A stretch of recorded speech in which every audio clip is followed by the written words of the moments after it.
It concerned me quite a bit, and this is public money that's being paid out.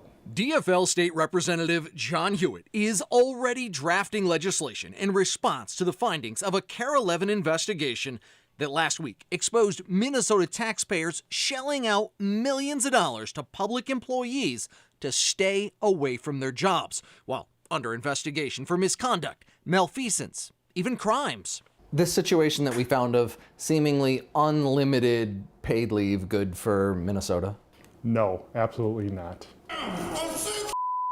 Here's 3 examples. A Ramsey County corrections officer caught on tape beating an inmate. An Apple Valley fire chief who reported his own unprofessional conduct.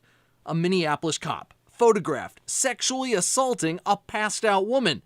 All paid to stay home from work for months or even years before losing their jobs. I got a number of calls from constituents on it that basically, what are you going to do about this, Representative? This is not appropriate, and I want you to do something as my rep. It happens in state government too. There must be a full analysis of MNLARS. Paul Meekin was the former executive manager of Minnesota IT Services, responsible for overseeing MNLARS. You know, the state's $100 million problem-plagued vehicle licensing system that just last week Governor Walz said should be scrapped, and another $73 million spent replacing it. Records show Meekin was put on leave for nearly 5 months, paid more than $44,000 while the state investigated allegations of mismanagement. He received another $45,000 as part of a settlement agreement to leave his job. We can't continue this pathway. It's not working. What we're doing is not working. Let's change it.